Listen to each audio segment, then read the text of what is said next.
Welcome to All Clear, the podcast that takes you beyond the rails. Brought to you by the team at Australian Jumping, this podcast dives into the stories, the people, and the horses shaping our sport.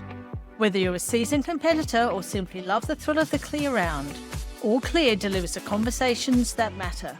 Hit subscribe and join us for a fresh perspective on the sport you love.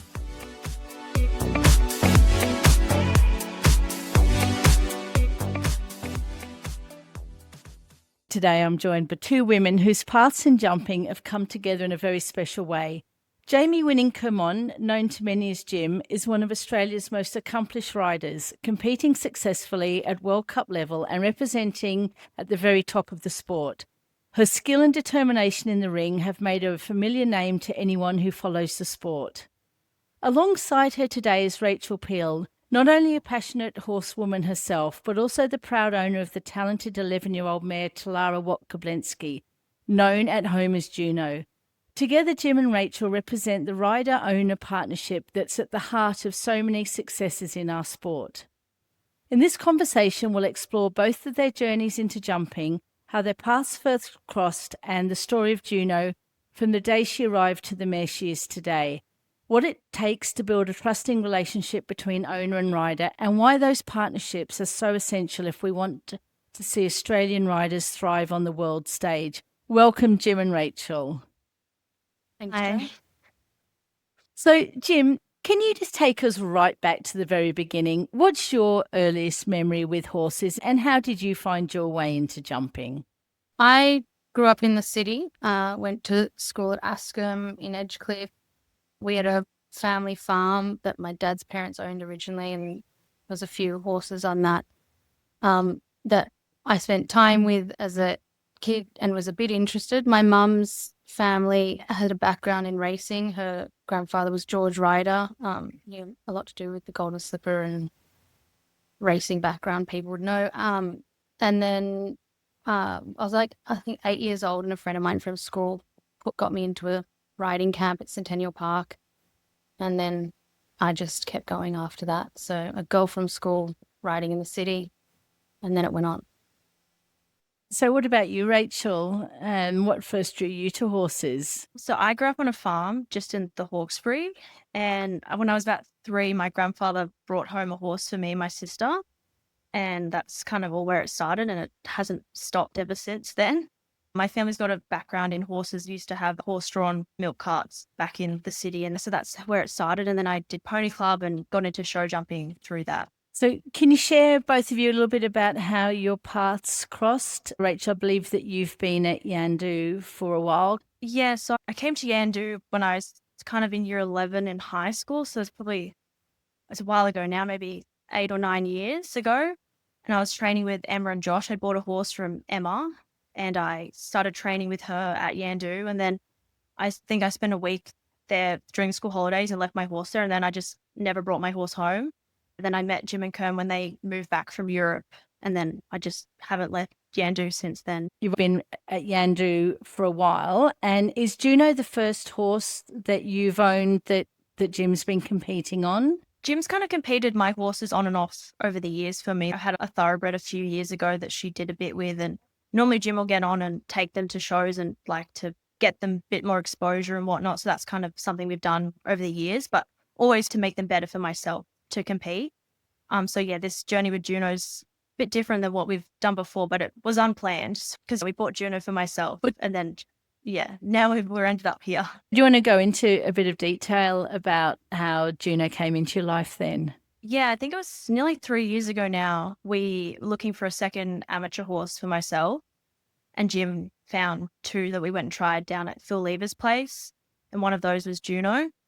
We ended up buying both of them, which was unplanned, but ended up happening. And then we brought her home. She hadn't done a lot, so that's when Jim started taking to some shows, and I was doing a bit. And when I was getting busy with work, Jim was taking her to shows, and she was just getting better and better, and just showing more and more talent. And yeah, so that's when I kind of handed the reins over full time to Jim, and I was like, I think she deserves to go jump some big jumps and see what she can do. That's how we've got to this point. So Jim, when you first rode Juno, you could see some potential right from the beginning? Yeah, well, I was looking for a few of like our amateur and junior clients for horses. So I was ringing around and I called Ingrid Miles, or who was Ingrid Williamson, because she'd always had really nice, quiet horses for people that were also talented. And she said she had a horse, but it wasn't in work. She was having another child, and she jumped, I think, maybe at futurity at Shepherd, and that was sort of like the peak of what she'd done with it. I think she was 7.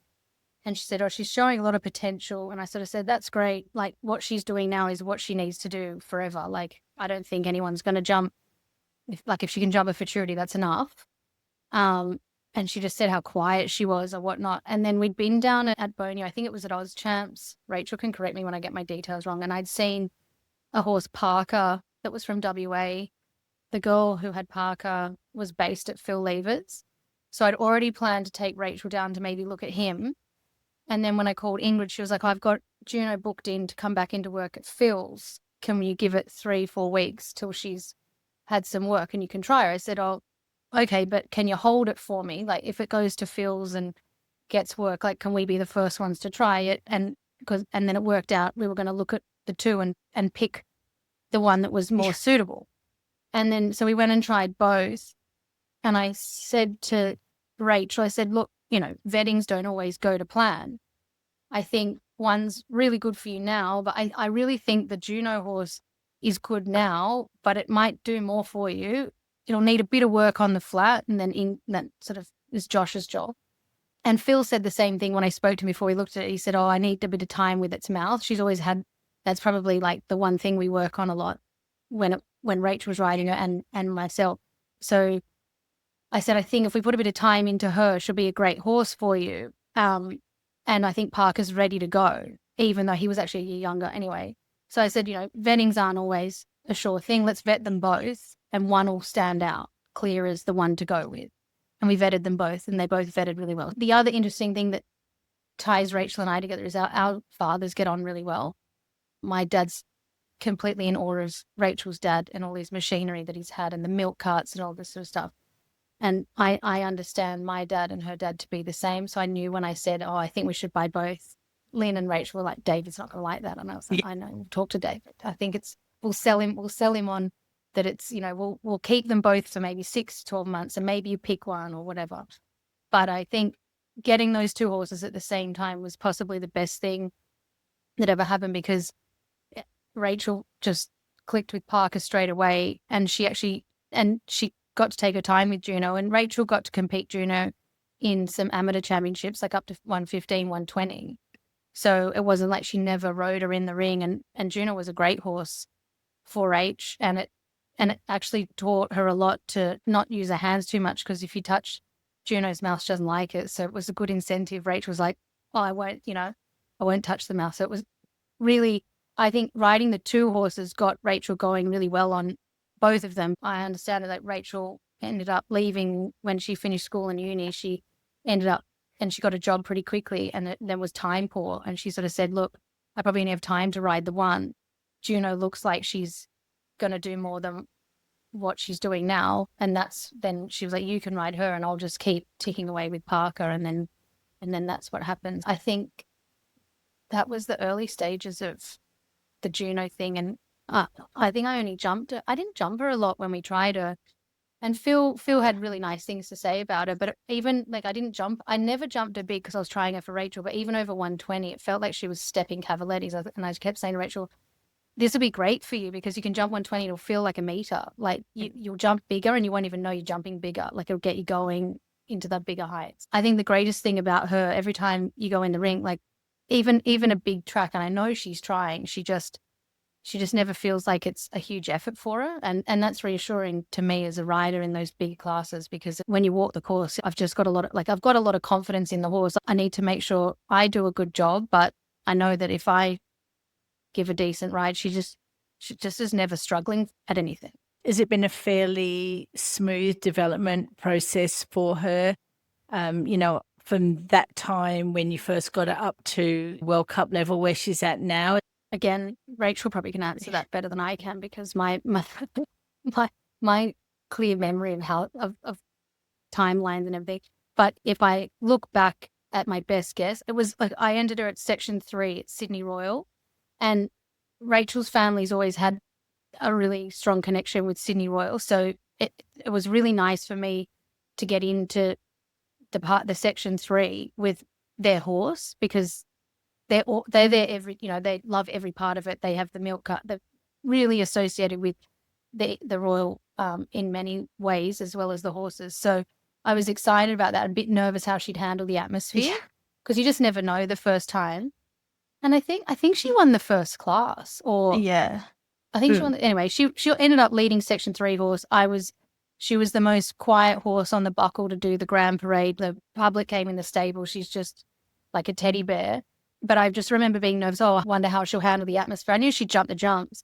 And then I remember ringing Kermond. I think he was overseas. And I said, I'm going to get her a pass, but I think I'd World Cup her at Lara Pinta. And he, I'd done section 3. And he was like, hit the brakes, like just mini pre. I was like, oh, okay. And I got the passport anyway, because I was like, well, if I don't World Cup at Lara Pinta, I'm going to World Cup soon. And then I think she did at Waratah. But as soon as I was sort of, and I think she won a futurity at the Waratah show in the indoor, and did this. She, like, for a big horse, just goes so quick. I can turn up, which, I knew, because when we jumped smaller, she was so quick. I remember riding her at Bonio one time. Rachel was working, so I rode her on a Thursday, Friday, and Rachel was coming down to do the amateur on the weekend. So I couldn't ride her. I rode in a 120 on the first day, but I couldn't ride her over 120. So I took her in the meter 15 in ring 2, which I did all these little like turns, and she ended up winning the meter 15, which was quite funny, because, a big horse like that normally jumps big jumps. Yeah, someone later in the year said, oh, that horse won the 115 at GDP this year and it just got second in the World Cup. We're like, oh no, that wasn't the play. Yeah, it was. But she's super fun to ride. She's always brave, and she has such a big step. So I was on the big grass arena and I was just cruising. She's just a really fast horse, not when I get time faults in the first round that gives Rachel heart problems when I'm going slow. I just remember it being really easy for her. But I think that probably helped stepping her up for me and the horse that I was riding her a lot for Rachel, that she was never pushed hard. It was like, she'd step up with me and then Rachel get back on and do amateur stuff. But we never saw it as the horse stepping up and down. It was, I was riding the horse in those classes and Rachel was riding her in those classes. So, but naturally she was doing that. But as soon as she mini-preed, I was, the feeling at the jump, I was like, they could be bigger. She's not unhappy to do it. So yeah, she jumped her first World Cup not long after Lara Pinta at Waratah in the indoor. I was pretty nervous because I thought that was quite big, but she did a good job, and she didn't, like, always stepping up. I was like, well, maybe now she might start to feel like she's struggling, which she never did. So and hasn't yet. So you never know. Well, still gonna. I think you were second. I think you were second at that World Cup, weren't you, at Waratah? Mateo won that on the Vigilante horse. I was excited to see Mateo. We're often in the classes with the same people, and I knew a little bit of the story of Mateo and that horse, and it's always nice when it's like, you know everyone so well. So I was thrilled for us to be second, but also really happy that Mateo won that one. So. Let's just go on to Caboolture, Jim, because obviously that was a really special win for you there. Can you take yourself back to that time when you won at Caboolture a few months ago and tell us about that? I'd never done Caboolture before, so I didn't really know what to expect. Turning up to a showground, you see videos and whatever. But I was really happy to get there. I thought the ring size was good and the footing was good. I probably prefer a smaller warm-up with Juno Wheatley, because when there's big open space, she's a little slow to turn in the warm-up. So a smaller arena helps me there. And I get a nice warm-up. She always feels like she jumps well, but we might have faults, or I might make a mistake, or she, is green. But generally, it always feels like she jumps good. And she felt like she jumped fantastic at the beginning of the year at Jumping with the Stars, which was a grass ring, and it was a bit wet. But at Caboolture on that grass ring, she felt really confident. I thought the courses were great. And it was just a matter of riding it well. I was more focused probably at Caboolture about the first round and trying to just get that third of an MER. That I'd set myself a bit of a goal, whether or not we do something with it, but like I'd set myself a goal for those those World Cups, and I discussed that with Lynn and Rachel. So they never put pressure on me. Like if I have pressure, I put it on myself. They're really supportive. They were both there to watch, so that was special. And probably that for me, winning there with both Rachel and Lynn there. Luke Brown said to me that potentially she was the first Talara horse to win a World Cup. I'm still yet to get that confirmed or denied. I don't know, but I was very close with Mark Fraser. I went to school with his daughter Storm and his other daughters until they moved down to Victoria, and have been close with him for a number of years with horses and everything. And being the year he passed and winning, I hadn't won a World Cup for a long time. I think 2009 was the last win I had in a World Cup. So doing that on that year, in that year, and on Mark's bred horse and Rachel and Lynn there and everything, that was for me just a lot of parts of it that made it special. Yeah, that does sound very special. And Rachel, what was it like for you watching that victory? I mean, not only the victory, but I imagine just go through a little bit what it's like in general when you're watching Jim competing on your horse or horses. Well, I get quite nervous, especially before the World Cup. I have full faith in the team, but it's just like you just want it to go well, and you know that she's like quite a good jumper. So it's kind of like see how the first round goes, and she's always kind of sits up in the standings. So I just always get quite nervous. But yeah, Caboolture, the first round she jumped super, and then the second round, like Jim said, we never say to Jim, "Oh, you've got to go out there and go fast" or whatever. We just leave it to the team, know what's best for the horse. So whatever their plan is, like we just see what happens. And she went quite quick, but I was like, there was more pace in it. And like, then we watched Josh go, and we're always backing Josh too, because we're part of the team. But when he had the last fence down, I was like, oh, this is like, could be a reality that we might win this class. And not that we hadn't thought she could win a World Cup, but it's like, just when it actually happens, it's a bit surreal. And it was a very cool weekend, very cool to be there. I actually broken my arm the week before. I wasn't sure if I was going to make it up there. So I got cleared by the doctor, I think, day before I left. So it was quite nice to be there, and very glad I was not sitting at home watching the live stream and I was actually there. So yeah, it was very exciting. That would have Yeah, been I'm sure. even worse than just breaking your arm and not being there. Yeah. Glad you were there. Before we continue with this chat, I would like to thank Divas Beverages for sponsoring this podcast and for all they do for our jumping community. Divas Beverages is a business that truly gives back to the sport we love. Visit divasbeverages.com.au to explore their full range of carefully crafted premium beverages. Now back to our guests. How do you guys work together when it comes to all those decisions you need to make about what shows you're going to do, how you're going to go in classes? From my perspective, like Jim and Kerm have had a lot of good horses at the top level, and I've not had any experience at that level. So for me, I leave it to them to decide. Like I have a lot of trust in what they do with the horse, and I don't really even ask, what are you entering? I know what show she's going to. We have discussions about that, but I just leave it up to the guys. They know what is best for Juno, and they've done it before, and they know how to prepare her well for the classes. And I have a lot of faith in what they do, so I just leave it up to them, and the results speak for themselves. I find when decisions are made, like Rachel saying she might not ride Juno for a period, like I'm going to step off, you ride.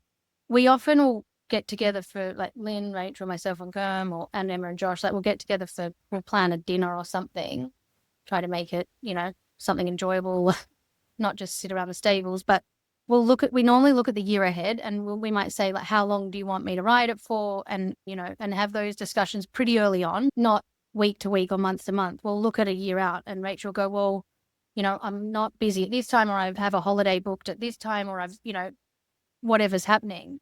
And, I think, you had some overseas plans already booked early, and you had work. So she sort of said, look, I think for 12 months, you ride Juno. And so I knew I'd had a 12-month situation to plan.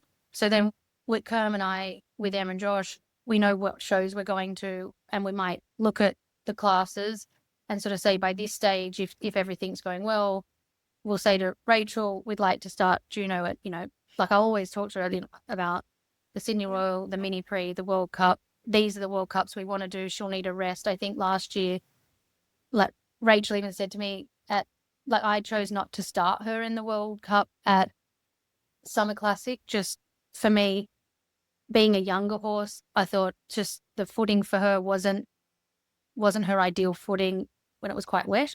And I thought, she's got a big year next year. She could probably just not start there. Rang Rachel. She's always quite happy for me to make decisions like that in the interest of what Juno's plan is. And, Rachel sort of said, I don't want Juno necessarily to go to Magic Millions. I think she could have a break. And I agreed. I already had that. We're always often on the same page with that. And then when we talk, I think I'm yet to have a moment where we've had a different opinion. But, we rested June once she wasn't starting that class. She stayed in work, but didn't do Magic Millions because we knew we were aiming for the Grand Prix GDP. And then we knew we wanted her to do Section 1 at Sydney Royal. That was a lot of jumping. So it was just a nice time for her to just come out and just work and go up. Like Rachel rides her up the road. She loves hacking up the road and getting her off the arena. So Rach, that's often on a weekend. Like if I'm not riding on a Sunday, she'll text me, can I take Juno up the road? I'm like, perfect. Off she wanders and she's super relaxed. So, just picking the downtime I think is important. And then in the classes and the shows that we've been aiming for, and I'm mainly guided by pretty much Kerm, and Josh and Kerm have a lot of like intricate discussions about all our horses, and Emma and I, like, we probably more focus on clients and their plan. And then even our horses, like my horses, our Emma's horses, Josh and Kerm do a lot of the planning of what shows and what classes they do. And then Emma and I essentially, I think we do as we're told on that front. And that's about it, where we do that. And then we take over everything else. Jim, is there any difference for you when you're riding somebody else's horse than when you're riding your own? Do you feel any extra pressure or responsibility?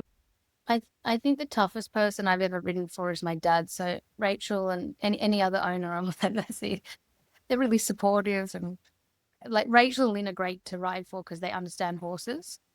I think if someone's asked you to ride their horse, it's a huge compliment, and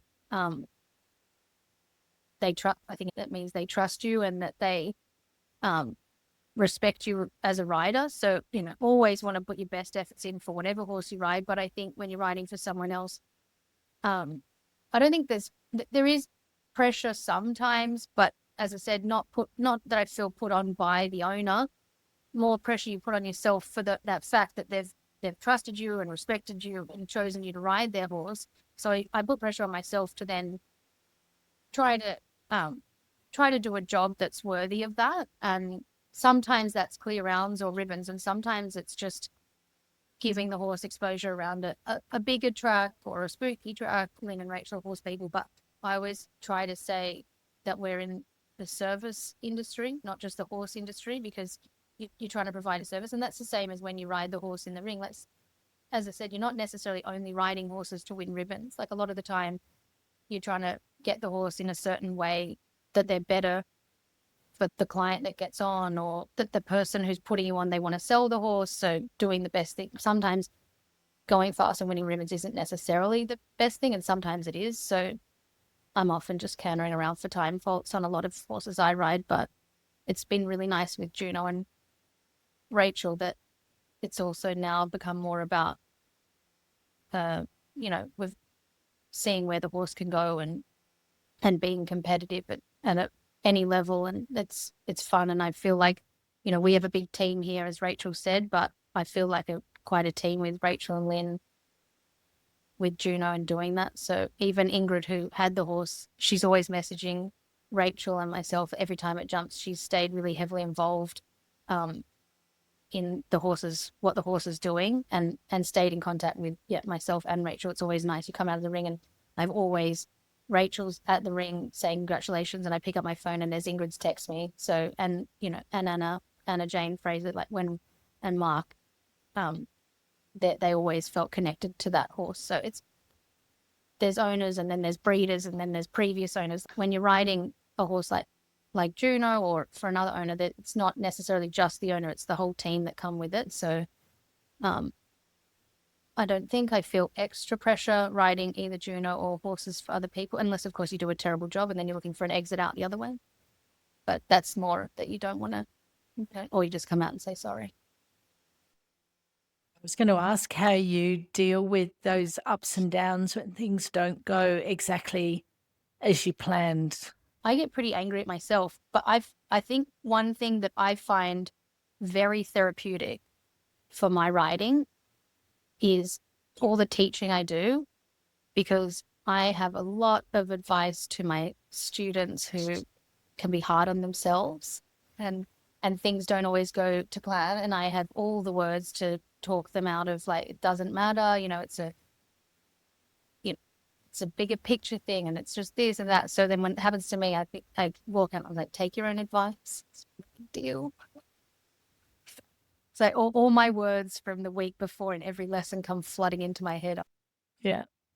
So she's shown herself to be a pretty incredible horse. Has that changed for either of you, sort of the big picture with her and the plans for Juno for the future? We'd had lots of discussions about this, and like for us, the start was like, let's just see what Juno wants to do and where Juno's going to take us. And she's taken us on a pretty exciting journey so far. And there's a few things in the works for next year at the moment, so we're not sure. Like, we just got to see where Juno wants to take us again, and we'll see where that road leads us. As I said, we do try to talk in 12 months, like the 12 months of me riding Juno was up at the end of last year. And then we met at the end of last year, and, throw it to Rachel, like, it's your horse. Do you want to ride it? And she said, no, I'm enjoying this part of it. Let's, you can keep going and see what happens. And so Kerm and I had a few discussions about what we think the horse could do, and we were just setting sort of goals for her. And it was, try to be consistent at that World Cup Grand Prix level. And she's so far, what are we, end of September, she's been pretty consistent for us. Like, she had a pretty amazing Sydney Royal that was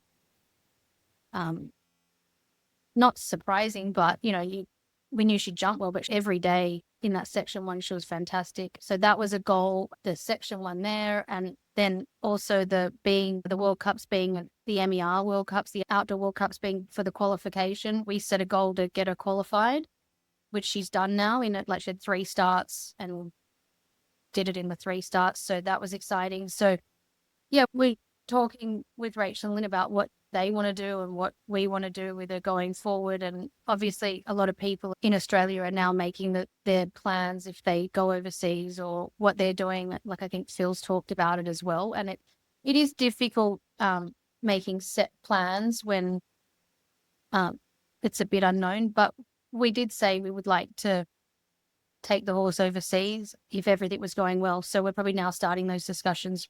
So if we work out where and when we want to go, look at that plan and then decide if we're going to do it or not. So those are discussions. Now that she's hit that goal of the qualification, then we can now start to have that discussion about if we want to do that.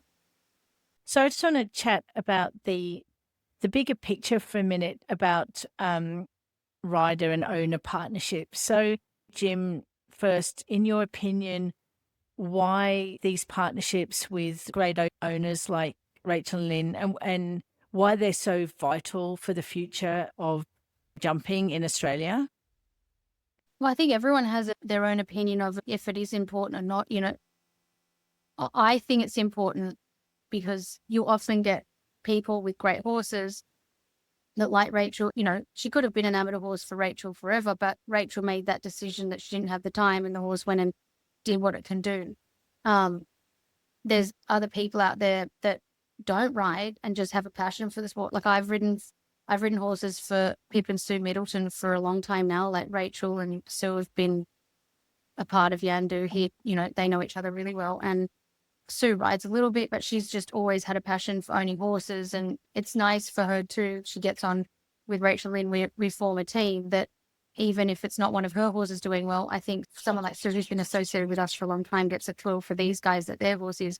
We've, like, Kermo has ridden for owners forever because he's an incredible rider, and people who have nice horses see that that's who they want to put their horse under, a bit like Billy and feel a lot of the other top riders. I think without owners supporting the good riders and wanting to be a part of something, like, I think that for the sport, for the horses, for the riders, it's important. Like, people who are able to get good horses and put them with good riders and afford to support that pathway for the two to do it. I think as a sport, we need to support those smaller teams of owner, rider, horse and create a larger group of people that then it becomes more interesting to be involved in.